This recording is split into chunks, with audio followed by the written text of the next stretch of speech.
사람은 한 치 앞을 내다보지 못합니다. 한 대학생이 머리카락이 없어서 고민하다가 머리카락을 심으려고 열심히 아르바이트해서 돈을 모았습니다. 드디어 병원에 가서 머리를 심고 기분 좋게 머리를 흩날리며 보무도 당당히 집으로 돌아왔는데 현관에서 만난 어머니께서 얘야 영장 나왔더라. 네.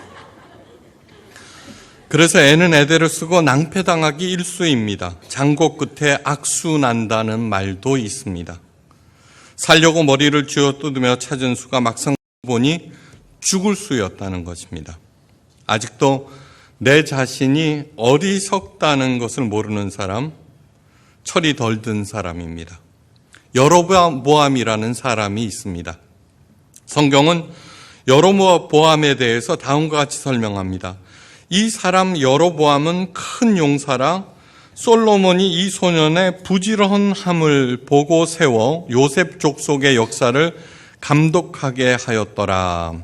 그는 집안도 좋았고 강력한 에브라임 지파 출신에다가 아버지는 솔로몬 왕의 신복이었습니다. 똑똑하였습니다. 출세도 굉장히 빨랐습니다. 일찍이 솔로몬의 눈에 들어서 큰 국책 사업의 책임자로 임명되었습니다. 그의 특징을 한마디로 그 소년의 부지런함을 보고라고 하였습니다. 미래가 훤히 열려 있는데 그런데 이보다 훨씬 더 강력한 보장이 이미 있었습니다. 하나님께서 선지자 아히야를 통해서 여로보암에게 말씀하셨습니다. 내가 이 나라를 솔로몬의 손에서 찢어 빼앗아 10지파를 내게 주고 오직 한 지파를 솔로몬에게 주리라. 이는 저희가 나를 버리고 그 아비 다윗의 행함 같지 아니하여 내 길로 행치 아니하며 나보기에 정직한 일과 나의 법도와 나의 율례를 행치 아니함이니라. 열왕기 11장 33절 말씀입니다. 이어서 말씀하십니다. 내가 그 아들의 손에서 나라를 빼앗아 그 10지파를 내게 줄 것이요 내가 너를 취하리니 너는 무릇 내 마음에 원하는 대로 다스려 이스라엘의 왕이 되되 내가 만일 내가 명한 모든 일에 순종하고 내 길로 행하여 내 눈에 합당한 일을 하며 내 종 다윗의 행함 같이 내 율례와 명령을 지키면 내가 너와 함께 있어 내가 다윗을 위하여 세운 것 같이 너를 위하여 견고한 집을 세우고 이스라엘을 내게 주리라. 여로보암이 할 일은 하나입니다. 하나님의 뜻과 마음과 하나가 되는 일. 지난번에도 말씀드렸습니다. 잭 웰치의 얘기. 아무리 열심히 해도 캡틴의 리더의 뜻에 이해하지 못하면은 아무리 열심히 해도 탈락. 그 뜻을 합당히 열심히 행하면은 평균이라고 해요. 평균. 정말 꿈 같은 이야기입니다. 하나님께서 약속하셨습니다. 그런데 하나님으로부터 그 어마어마한 약속을 받은 여로보암이 첫 번째 한 일이 무엇인가를 알아봅니다. 열왕기상 11장 27절입니다. 저가 손을 들어 왕을 대적하는 까닭은 이러하니라. 제일 첫 번째 한 일은 솔로몬에게 대적하는 일이었습니다. 자신이 하나님의 약속을 받았다는 것입니다. 솔로몬, 그대가 왕일지라도 그네는 지는 해요. 나는 떠오르는 해라는 것입니다. 가만히 있을 리가 없는 솔로몬입니다. 자신을 죽이려 하자 여로보암은 이집트로 도망하여 솔로몬이 죽을 때까지 거기서 살았습니다. 솔로몬에게 대적한 것이 여로보암의 첫 번째 잘못입니다. 여로보암과 아주 대조적인 사람이 바로 다윗입니다. 다윗도 일찍이 사무엘에게 기름 부음을 받고 이스라엘의 왕의 약속을 받았습니다. 그런데 다윗은 어떻게 하였습니까? 부하내동하지 않았습니다. 사울 왕의 휘하에 들어가서 사울 왕에게 진심으로 충성을 다하였습니다. 그러나 속 좁은 사울 왕의 질투를 받아서 수없이 죽을 고비를 넘겼고 또 사울 왕을 죽일 기회가 2번이나 있었으나 하나님께서 기름 부어 세우신 왕에게 손을 대는 것은 하나님께 죄임을 알고 참아냅니다. 그리고 하나님의 때를 묵묵히 견디며 기다렸습니다. 솔로몬에게 대적하고 이집트로 망명하고 그곳에서 지루한 삶을 살면서 속을 끙끙 끓였을 것입니다. 때로는 우쭐대기도 하고 때로는 좌절하면서 시간과 생명을 탕진하였을 것입니다. 그리고 자신은 솔로몬으로부터 고난을 받고 있다고 잠옷 비장하였을 것입니다. 그러나 그 모든 것들이 다 그의 어리석음의 대가입니다. 한 청년과 상담을 하였습니다. 직장에서 열심히 일하여 인정을 받고 있을 때 그 직장이 남의 손에 넘어갈 것 같다는 것입니다. 어떻게 하면 좋겠느냐. 또 청년이 있었습니다. 똘똘하고 열심히 직장 생활을 하는데 일이 많고 월급이 적습니다. 불만이 많습니다. 충분히 이해가 갑니다. 그런데 이 두 청년 모두 더 깊게 생각해 보시기를 바랍니다. 사도 바울이 말합니다. 사람이 마땅히 우리를 그리스도의 일꾼이요 하나님의 비밀을 맡은 자로 여길지어다. 이 얘기는 뭐냐 그러면 나를 통해서 야, 쟤는 그리스도의 일꾼이구나. 아니 저런 생각이 어디서 나오지? 쟤는 분명히 하나님의 비밀을 맡은 사람일 거야 라는 그러한 칭찬을 들으라는 것입니다. 어디서나, 일터에서나 어디에서나. 우리 모두는 일꾼들입니다. 회사 오너라도 일꾼입니다. 주인이 따로 없습니다. 주인은 하나님이십니다. 여로보암도 이스라엘의 왕이지만 일꾼입니다. 주인은 하나님이십니다. 이것이 성공의 기본 중의 기본입니다. 이 사실을 진짜로 인정해야 성공적인 인생을 살아낼 수 있습니다. 요셉은 17살 때 종으로 팔려갑니다. 보수가 있을 리 없습니다. 일이 고됩니다. 그러나 요셉은 자기가 맡은 일 죽게 하듯 하였습니다. 보디발 장군이 요셉을 눈여겨보기 시작했습니다. 성경이 증언합니다. 그 주인이 여호와께서 그와 함께 하심을 보며 또 여호와께서 그의 범사에 형통케 하심을 보았더라. 바로 하나님의 비밀을 그 소년 노예 요셉이 보여준 것입니다. 보디발 장군으로 하여금 보게 한 것입니다. 그래서 요셉을 가정 총무로 삼고 자기 소유를 다 요셉에게 맡깁니다. 마침내 요셉은 이집트의 국무총리가 된 것입니다. 도저히 상상하지 못했던 일, 하나님의 크고 비밀한 일을 요셉이 이뤄낸 것입니다. 김영환 씨는 67살입니다. 여전히 신임을 받는 한국 지멘스의 직업입니다. 그의 직책은 무엇이냐면 사장 운전수였습니다. 34년 동안 그 일을 해오고 있습니다. 독일인 사장이 떠나면서 하는 일은 언제나 두 가지가 있습니다. 그것은 뭐냐 그러면 김영환 씨를 후임 사장에게 추천하는 일. 언제나 합니다. 전임 사장이 떠나면서. 그리고 김영환 씨에게 감사를 표하는 일. 윈터 사장은 이임식 때 김영환 씨를 단상에 불러 올리며 꽃다발을 선사하며 말했습니다. 이 김영환 씨 덕분에 고객과의 만남에 단 한 번도 늦지 않을 수 있었습니다. 정말 감사합니다. 일꾼은 주인이 먹여 살리게 되어 있습니다. 어떤 작은 단체의 책임자라도 누구나 다 절감하는 것이 있습니다. 믿고 맡길 만한 사람 딱 한 명만 있으면 좋겠다라는 얘기입니다. 딱 한 명만. 실제로 그 오너의 마음, 그 상관의 마음을 읽고 정말 자기 일처럼 열심을 다하는 그 사람 하나만 있으면 세상을 뒤집습니다. 그런데 불행히도 찾기가 매우 힘듭니다. 여로보암처럼 자기를 돋보이게 하려는 쓸데없는 일을 하다가 인간 주인이 못 먹이시면 최고의 주인인 하나님께서 반드시 먹이시고 높여주심을 미래를 걱정하는 모든 청년들 명심하시기를 간절히 바랍니다. 주인은 언제나 하나님이십니다. 주인이신 하나님께 영광을 돌릴 때 하나님께서는 반드시 100배로 채우시고 높이십니다. 모두 다 각자 삶의 자리에서 하나님의 이 비밀을 실현시키는 모두가 되시기를 주의 이름으로 간절히 축원합니다. 솔로몬이 죽고 그의 아들 르호보암이 즉위하였다는 소식을 듣고 여로보암이 이스라엘로 돌아옵니다. 그리고 백성들을 모아 르호보암과 면담하였으나 그로부터 내 아비는 채찍으로 정치하였으나 나는 정갈로 정치하리라는 말도 안 되는 소리를 듣습니다. 이 일로 나라가 두 동강이 나고 여로보암은 10지파를 거느리고 북왕국 이스라엘의 왕이 됩니다.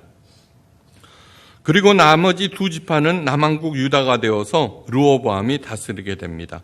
오늘 읽은 본문 말씀은 북왕국 이스라엘이 된 왕이 된 여로보암의 첫 사업에 관한 기록입니다. 그러니까 하나님의 약속을 가진 여로보암이 두 번째 한 일에 해당됩니다. 여러 도시를 건축하고는 갑자기 두려운 마음이 듭니다. 만일 이 백성이 예루살렘에 있는 여호와의 전에 제사를 드리고자 하여 올라가면 이 백성의 마음이 유다 왕 된 그 주 르호보암에게로 돌아가서 나를 죽이고 유다 왕 르호보암에게로 돌아가리로다. 자기는 10지파나 가진 왕입니다. 남왕국 유다는 달랑 2지파밖에는 없습니다. 이런 말이 있습니다. 명심하십시오. 하나님을 두려워하는 사람은 이 세상 그 어느 것도 두려워하지 않지만 하나님을 두려워하지 않는 사람은 세상 모든 것들에서 두려움을 느낀다. 깊이 생각해 보십시오. 그래서 궁리하는 끝에 어느 날 무릎을 탁 칩니다. 그렇다 좋은 방안이 있다. 그리고는 금송아지 2마리를 만들어서 한 마리는 베델에 한 마리는 단에 세웁니다. 이렇게 한 이유는 뭐냐 하면은 베델은 이스라엘과 유다의 국경 지역에 있는 가장 남쪽 도시이고 단은 북쪽의 가장 높은 도시입니다. 그러니까 그 이스라엘 전체 끝에다가 금송아지를 세운 것입니다. 그리고는 모든 북왕국 백성들을 모아 공표합니다. 너희는 다시는 예루살렘에 올라갈 것이 없도다. 이스라엘아, 이는 너희를 애굽 땅에서 인도하여 올린 신이니라. 여로보암은 최대 악수를 둔 것입니다. 이보다 더한 죄, 이보다 더한 잘못은 없습니다. 금송아지라고 하는 것은 단순히 금으로 만든 송아지 형상을 말하는 것이 아니라 한마디로 배금주의를 말합니다. 돈이 최고다라는 것입니다. 돈을 우상으로 섬기는 것입니다. 하나님을 모르는 모든 사람들은 돈을 하나님으로 섬깁니다. 하나님의 백성까지도 돈을 최고로 섬기는 사람들이 굉장히 많습니다. 기복신앙이 무엇이냐 하면은 하나님을 섬기면서 현세적인 부를 얻겠다는 게 기복신앙. 가장 더러운 신앙입니다. 이것을 뭐라고 그러느냐 그러면 성경에서는 하나님을 음란히 섬긴다라고 말합니다. 이 얘기는 뭐냐 그러면 내가 사랑하지도 않는데 저 남자하고 결혼한 거는 저 사람 돈 보고 결혼했다는 것입니다.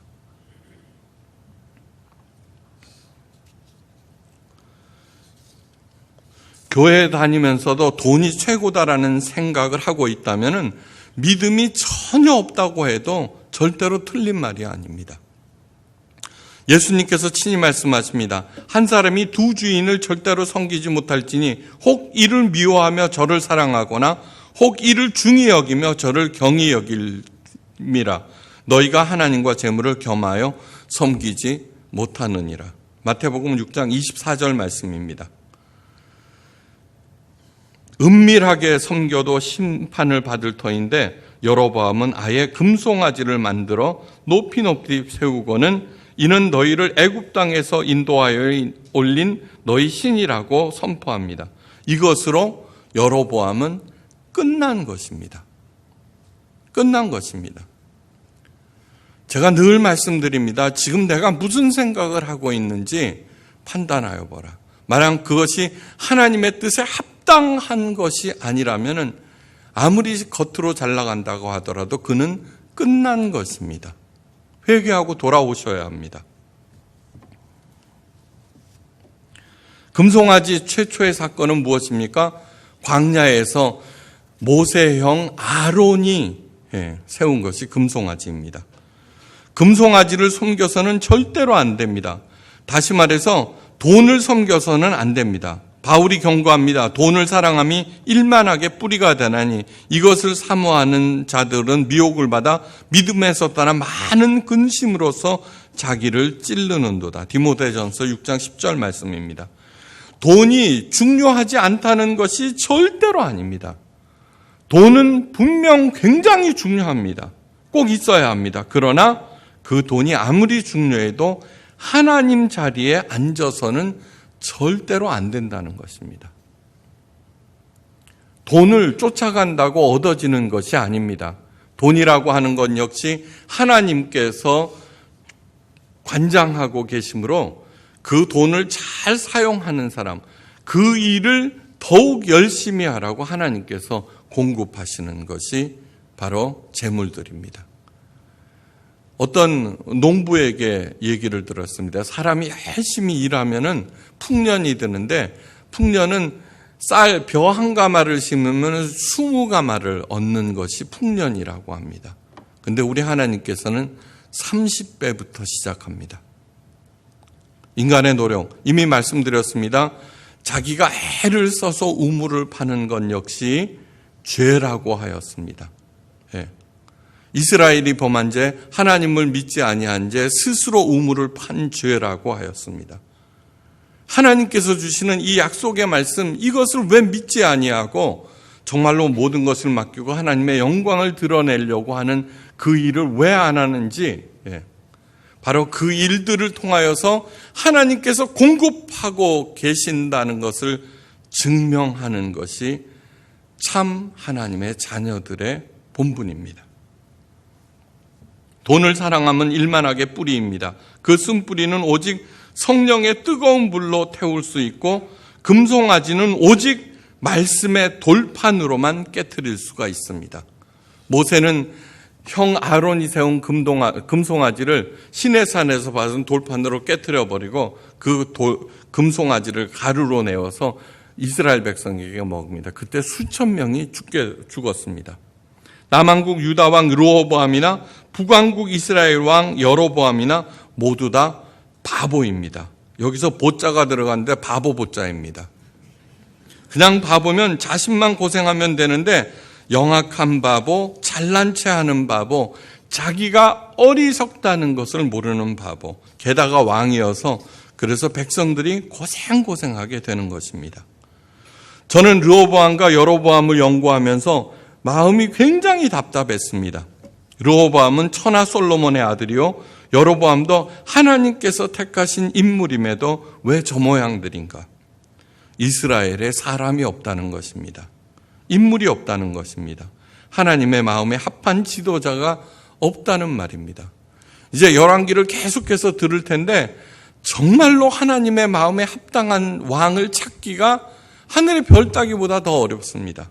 지도자를 위해서 기도하셔야 합니다. 그런데 더 중요한 것은 내가 하나님의 뜻에 합당한 지도자가 되리라는 결단입니다.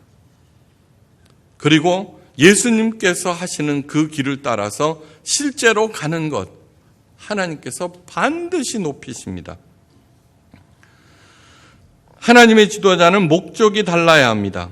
세상 사람들은 생존이 목적이지만 하나님의 지도자는 하나님의 영광을 드러내는 것이 삶의 목적입니다. 이 백성은 내가 나를 위하여 지었나니 나의 찬송을 부르게 하려 함이라. 우리를 지으신 이유가 뭐냐 그러면 하나님을 위해서 지었다는 것입니다. 왜? 하나님을 향한 찬송을 부르게 하기 위해서.